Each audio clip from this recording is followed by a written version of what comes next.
Hey guys, welcome back to my channel, and if you are new here, hello and welcome to my tiny lockdown project that has somehow spiraled into a booktube channel, a bookstagram page and a tiny community of you guys who I'm so happy and so grateful to have met. In today's video I'm going to be tier ranking the Blackthorn Shadowhunters. So I asked you guys on my bookstagram what video you wanted to see next on my channel, and so many of you said that you wanted me to tier rank the Shadowhunter characters. But oh my god, every single Shadowhunter character, are you kidding me? That is near on impossible. We would be here for so long. So I decided to break it down by families, and I thought today we would start with our favourite Lex Mala, Lex Nulla, Kings and Queens, the Blackthorns. So brief heads up, there will be spoilers to the books from the Dark Artificers series and Chain of Gold. So if you haven't read those books yet, please stop, don't watch this video, go read the books and then come back when you have read them after. So because I'm not a regular booktuber, I'm a cool booktuber, I've made my own tier ranking for you guys. So my tier ranking system for the Blackthorns is based on how much I would let them share my favourite food with me, cheesecake.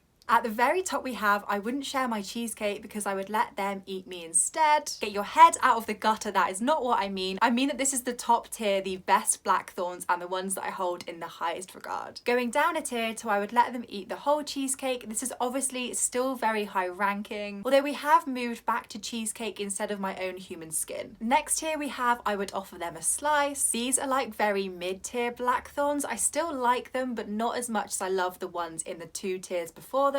Then we have I would not offer them a slice. This is going down to the dislike section of my tier ranking system. And then bottom of my flawless cheesecake ranking system, we have I would offer them a slice but then eat the whole thing in front of them. So this is undoubtedly worse of me not offering them a slice because I am offering them a slice and then rudely taking it away from them because I hate them so much. Okay, so which Blackthorns have I put in the coveted spot of I wouldn't offer them any cheesecake because I would instead let them eat me? Well, it's only Mark Blackthorn, of course. A bisexual king. He's been through so much in his life, but he's come out the other end. He is so chaotic but also so fit. He just doesn't realise it. He's literal sunshine in human form. Honestly, Mark has some of the best lines in the Dark Artificers. He is just so chaotic. Remember, Mark is in charge. Does he know that? Said Livy. Julian sought Mark in the crowd on the steps. He was standing with his hands behind his back, exchanging a mistrustful look with a carved stone gnome. Your pretense does not fool me, gnome, he muttered. My eye will be upon you. He bumped into a payphone and said, "Excuse me, miss," on our way in, said Julian. It's polite to apologise, said Mark with the same small voice. Not to inanimate objects. Need I go on? In my opinion, Mark is the best Blackthorn. So moving down a rank to I would let them eat the whole cheesecake, and the first person that I'm going to put here is Helen Blackthorn. Helen Blackthorn is a severely underrated character. She was subject to abhorrent discrimination but then rose from it and is now living her best life with the love of her life, Aileen Penhallow. If you haven't already, I would recommend you read the Red Scrolls of Magic purely for the Aileen content. You get their backstory of how they met and how they started dating. Honestly, it is just so cute. I love these two so much. So yeah, Helen can have the whole goddamn cheesecake. Another Blackthorn that I'm going to put in this section is Julian. Julian is such a hard one for me. I feel like he is such a complex character and I really like that he's like morally grey. He isn't a cookie cutter character and it is hard to place him into bad and good. Obviously I ship Blackstairs and I do think that Emma and Julian are perfect for each other, if not a little OTT sometimes. But if I'm honest, as a standalone character, I feel like he has been through so much stuff and not necessarily come out the other side of it 100% okay. However, purely for all the shit he's been through, I feel like he deserves his cheesecake in its entirety. The last Blackthorn that I'm going to put in this section is Jesse. So I wasn't too bothered about Jesse the first time I read Chain of Gold, but rereading it, oh my god, I was just obsessed with him. He is so funny. People don't realise how canny this guy is. Don't even get me started on his relationship with Lucy. That is just so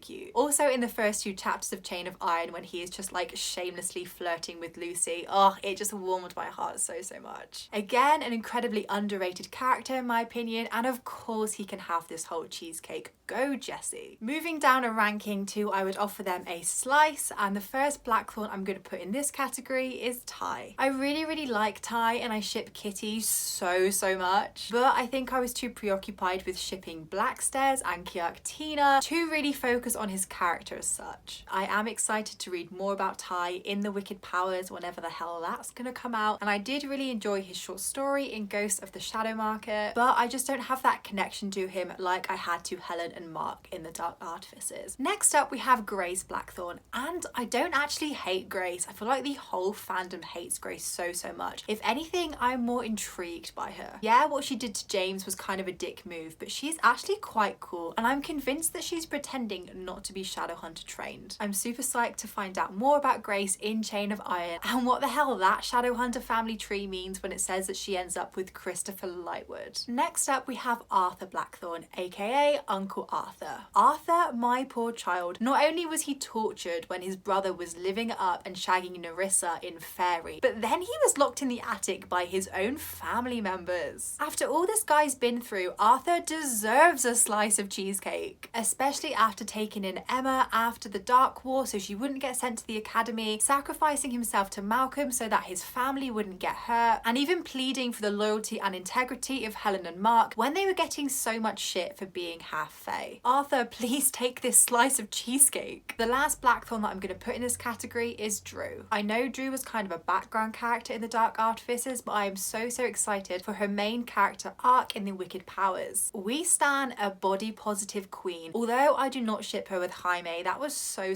weird. That dynamic really freaked me out, to be honest. I kind of don't want her to have a love interest in The Wicked Powers. I feel like the Shadowhunter Chronicles needs more happy single characters because not everybody is in a happy and committed relationship. So I'm putting Drew in this category for now, but in The Wicked Powers I'm sure she will be bumped up to the next one. So now we are down to the Blackthorns that I dislike, and the next category is I would not offer them a slice. The first Blackthorn family member I'm going to put in this category is Livy. Oh Livy, I really wanted to like you, but I just didn't. I don't know if it's because there were just so many Blackthorn family members that she just got sort of lost in it all for me, but I just did not vibe with Livy. She felt very much like a plot point to me, and every time she was in a scene I wanted her to just like go away so Kit and Ty could speak. And I think I was more upset with Robert Lightwood's death at the end of Lord of Shadows than Livy's. Thule Livy on the other hand, wow, I would definitely offer her a slice of cheesecake. Next up we have Andrew Blackthorne, aka the dad of the modern day Blackthorne family. Yes, I know it wasn't his fault that he got turned into an Endarkened warrior at the end of City of Heavenly Fire, but he went to hurt Ty, and that is not on.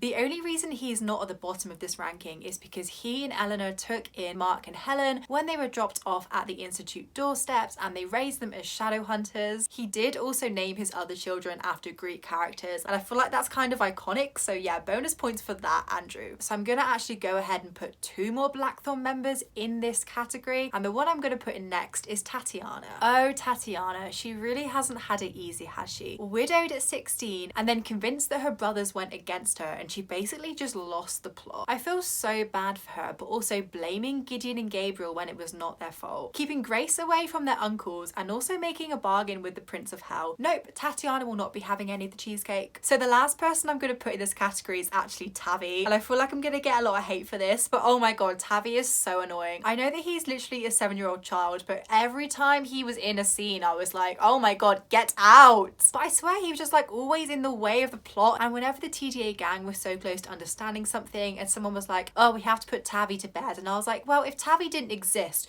you wouldn't have to put him to bed, and then this book would be so much shorter because you would have figured out that it was bloody Malcolm. Honestly, I would apologise for putting Tavi in this category, but I'm not sorry at all. And last but not least, I would offer them a slice but then eat the whole thing in front of them. This category is of course reserved only for Annabelle Blackthorne. Sis, are you really surprised? I don't know why Malcolm thought it was a good idea to bring her back from the dead in the first place. I wouldn't even trust her with a fork, let alone a whole goddamn cheesecake. And there you have it, my flawless and perfect ranking of how much I would let each Blackthorn Shadowhunter share some cheesecake with me. Honestly, I have no idea what the fuck this video is.